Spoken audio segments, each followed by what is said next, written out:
Qué bueno poder saludarte por este medio y felicitarte por participar de este congreso para capacitarte y recibir herramientas para poder crecer y desarrollarte en la vida.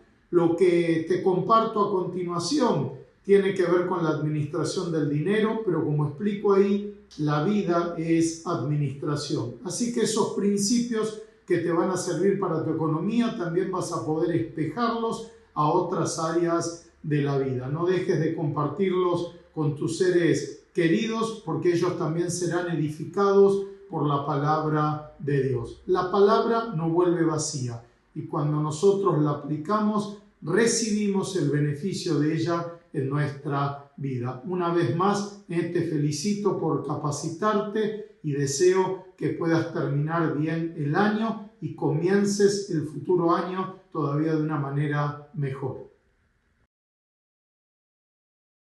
Si bien vamos a hablar de administración económica en este momento, necesitamos recordar ante todo que la vida es administración. Por eso la palabra de Dios enseña que somos mayordomos de todo lo que Dios nos da. Y mayordomos en el original significa el que administra. Dios es el dueño de todo, nosotros somos administradores. En primer lugar, del tiempo, el bien más preciado. Por eso la palabra de Dios enseña que después de conocer nuestro propósito, acto seguido debemos aprovechar bien el tiempo porque los días son malos. ¿Y cómo se administra el tiempo? Mediante la utilización de una agenda, estableciendo horarios, prioridades, siendo puntuales, respetando obviamente nuestro tiempo y también el de los demás. Somos administradores del cuerpo, el cual es templo del Espíritu Santo. ¿Y cómo se administra el tiempo? Alimentándose sanamente, haciendo ejercicio físico, descansando las horas que hay que descansar, haciéndose los chequeos médicos de rutina para constatar que todo está bien y si así no lo fuere, inmediatamente tomar las acciones del caso. Somos administradores también de nuestros dones, nuestros talentos, los cuales Dios los da en su misericordia, pero cada uno de nosotros tenemos que multiplicar. Somos administradores de las relaciones, el tiempo, la calidad de tiempo que dedicamos. Y obviamente también somos administradores del dinero. No se puede hablar de administración del dinero sin mencionar lo que hoy se llama planificación financiera. Eso que suena tan sofisticado no es ni más ni menos que establecer un presupuesto mensual de gastos. ¿Qué es el presupuesto mensual de gastos? Es como la columna vertebral del cuerpo humano. Cuando está bien constituido, todo el esqueleto ahí se sostiene. Cuando ves un edificio en altura, tiene una estructura de hormigón que hace que se pueda desarrollar. Lo mismo sucede con la economía de una persona, de un país, de una iglesia, de una empresa, de una familia. Cuando esa economía está bien estructurada mediante un presupuesto, en tiempos difíciles el dinero rinde más y en tiempo de abundancia hace que el dinero no se desperdicie, sino que vaya a parar a la concreción de determinados proyectos. El tema es tan importante que Jesús dedicó una parábola para hablar de él. Y en Lucas 14:28, Jesús de propia boca enseña lo siguiente: porque ¿quién de vosotros, queriendo edificar una torre, no se sienta primero y calcula los gastos a ver si tiene lo que necesita para acabarla? Tremenda enseñanza, tremenda enseñanza. Dice Jesús, porque ¿quién de vosotros? ¿Qué significa esto? Cualquiera de ustedes que tiene que edificar una torre, y todos nosotros tenemos una torre básica indispensable que edificar, que es nuestro costo de vida. ¿Cuánto me va a salir vivir a mí en este mes de octubre que estamos transitando? Esa es la torre más básica e indispensable que voy a tener que edificar hasta que Dios me llame a su presencia o el Señor nos venga a buscar. Porque estés soltero, estés casado, estés activo, estés retirado, vas a tener que manejar plata hasta el día en que te mueras. Mejor que aprendas a hacerlo. Por eso Jesús enseña a cómo hacerlo de forma correcta. La buena noticia es que el presupuesto mensual de gastos es una herramienta financiera. Y así como alguien que sabe usar un destornillador, un taladro, un martillo, lo puede aplicar a distintos usos, cuando alguien aprende a utilizar el presupuesto mensual de gastos, no solo puede presupuestar lo básico de llegar a fin de mes, sino cómo concretar un viaje misionero, poner en marcha un proyecto, presupuestar cuánto le sale hacer su casa o lo que quiera, porque sabe usar la herramienta. Jesús da dos instrucciones, indicaciones. La primera, sentarse. Dice, porque ¿quién de vosotros queriendo edificar una torre no se sienta primero? Y esto no tiene que ver con una postura física, sino con una postura actitudinal. Lo que el Señor está enseñando es que aquel que va a edificar una torre necesita tomarse su tiempo, necesita serenarse, necesita reflexionar, recapacitar. ¿Por qué? Porque el apresuramiento conduce al empobrecimiento. Por eso toda la publicidad apunta a que vos te apresures, pero vos necesitas alejar el apresuramiento de tu vida. Dice Proverbios 21:5, los pensamientos del diligente ciertamente tienden a la abundancia, mas todo el que se apresura alocadamente de cierto va a la pobreza. No se salva nadie. Dice, mas todo el que se apresura alocadamente, los loquitos, los impulsivos, los arrebatados, los que se manejan por pálpitos, por corazonadas, dice que de cierto, y esa es la misma expresión que usa Jesús cuando dice, de cierto te digo. Eso significa sí o sí. Terminará en la pobreza. Por eso Jesús rescata el principio y dice, porque ¿quién de vosotros queriendo edificar una torre no se sienta primero? Y en segundo lugar, y calcula. ¿Qué calcula? Los gastos. ¿Para qué? Para ver si tiene lo que necesita, no para empezarla, sino para acabarla. Ojo con esto. Cuando uno emprende las cosas, tiene que ver cómo las va a finalizar. Cuando alguien se suscribe en el autoplan, tiene que entender que son 84 cuotas. Entonces tiene que planificar cómo va a ser para durante 7 años pagar esa cuota, donde seguramente esta aumentará. Ahora, el mismo Señor Jesucristo, que con 5 panes y 2 peces le dio de comer a 5.000, dice que hay que sentarse y calcular. ¿Por qué? Porque la fe no se contrapone con la prudencia, se complementan. Uno debe en la vida lanzar desafíos de fe, pero debe transitarlos con prudencia. Y la palabra de Dios, que siempre está en tensión, lleva a tu vida la bendición. Así que esto es clave. Cuidado, uno tiene que lanzar desafíos de fe, pero tiene que transitarlos con prudencia. Hacer un presupuesto mensual de gastos no es ninguna ciencia. Se debe tomar papel y lápiz, o la tablet, o el celular, o lo que quieras. Acá también abro paréntesis, siempre que tengas que pensar, hacelo sobrescrito.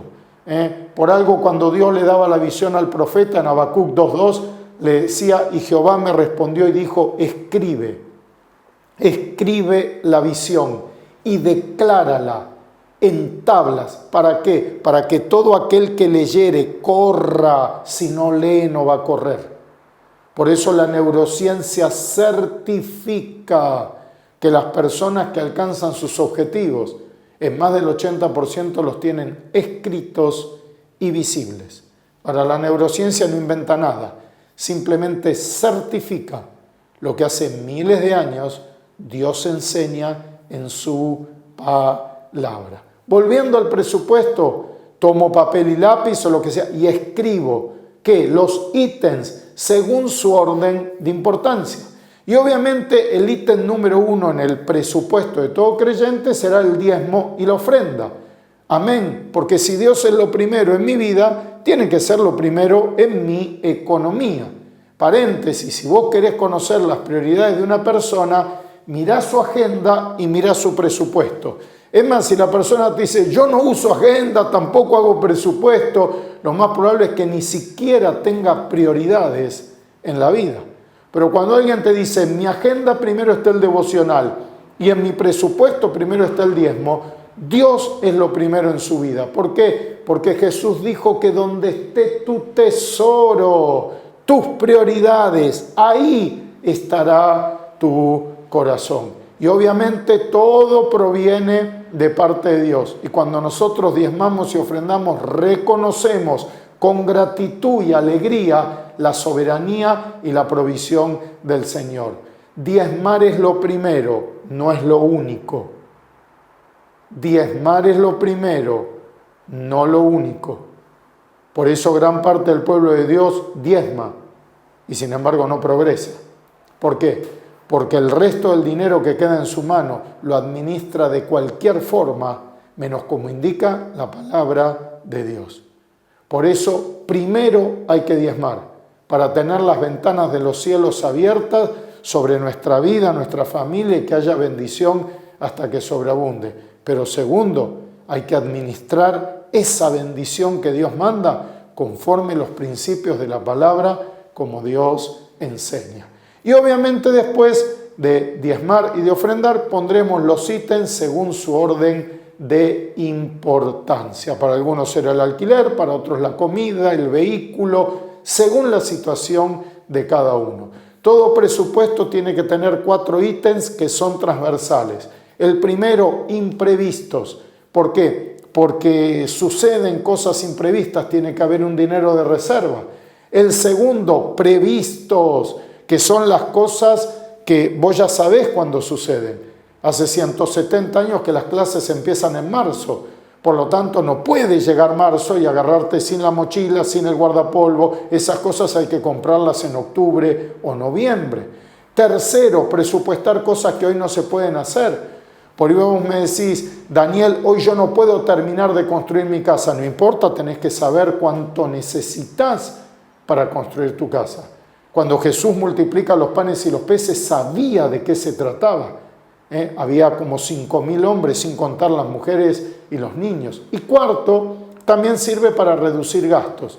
Y reducir gastos no se reducen solamente en tiempo de escasez, sino en tiempo de abundancia. Eso es lo que hizo José.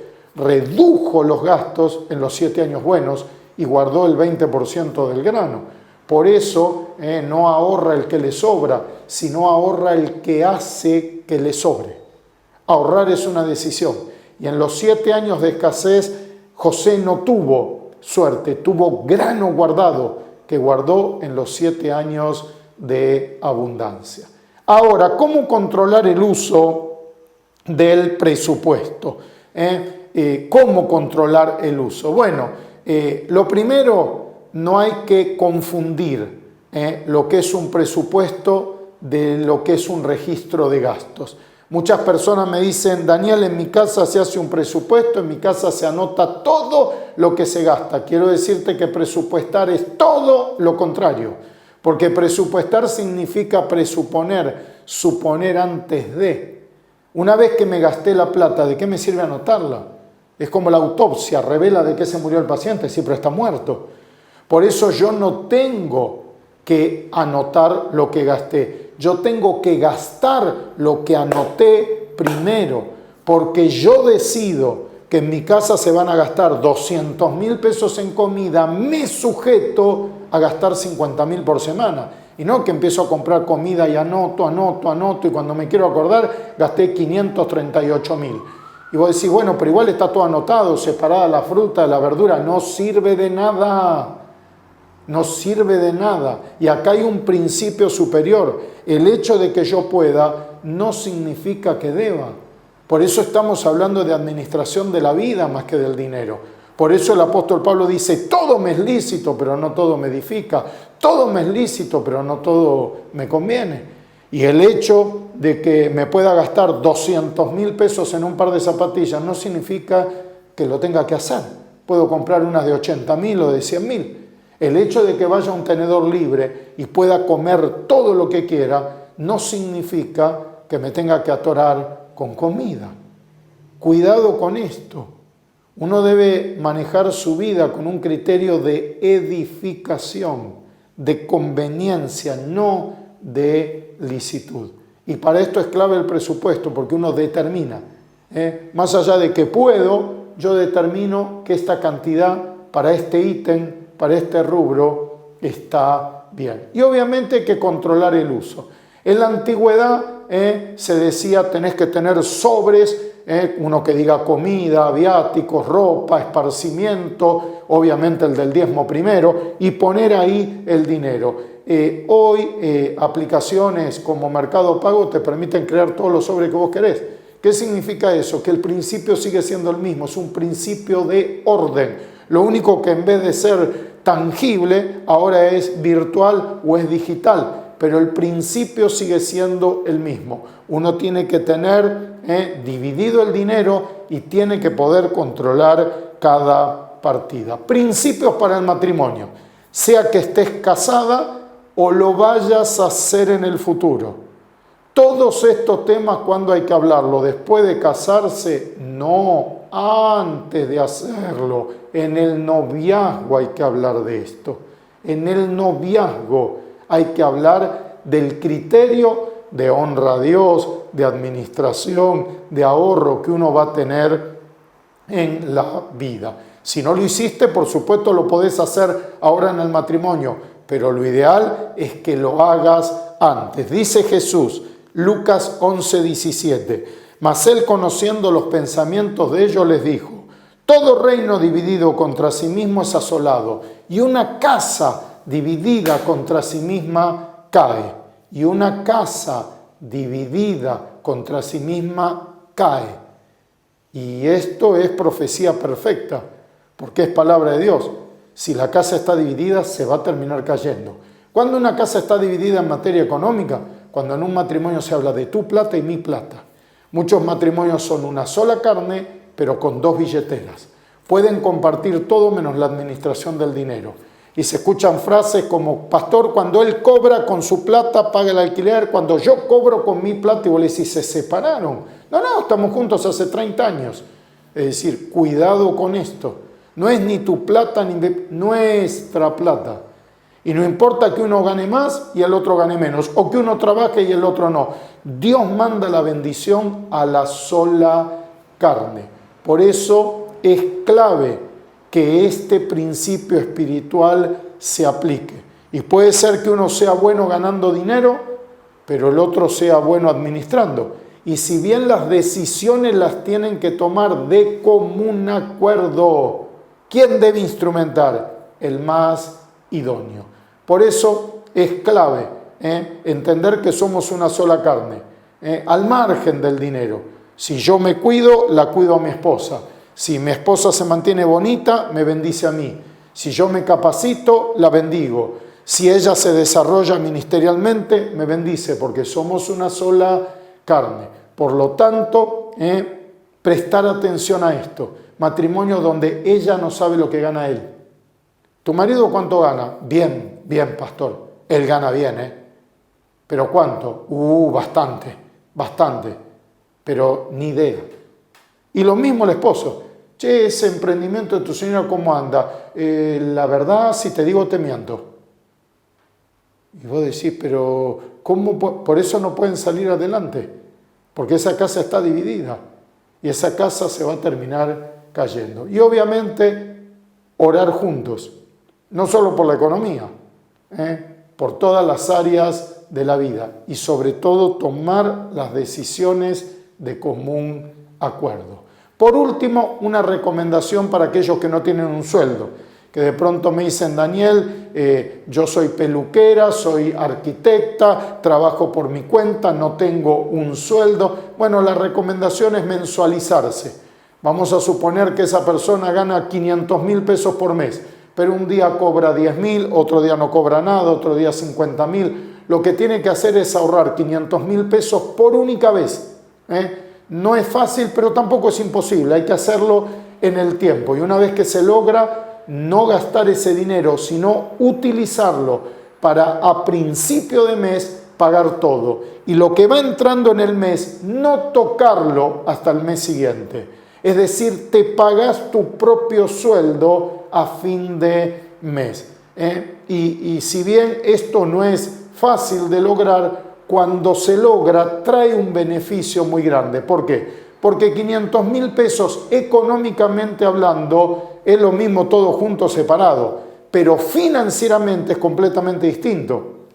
¿Por qué? Porque los vencimientos son del 1 al 10 y hay que armar una ingeniería financiera que se puede armar, hay que saber hacerlo, pero eso desgasta mucho. En cambio, cuando vos tenés a principio de octubre los 500.000 pesos, te dedicás a pagar todo. Y todo lo que vas ganando en octubre, no lo tocas hasta el 1 de noviembre. Entonces, el 1 de noviembre sabés cuánto tenés que diezmar, cuánto te queda para administrarte.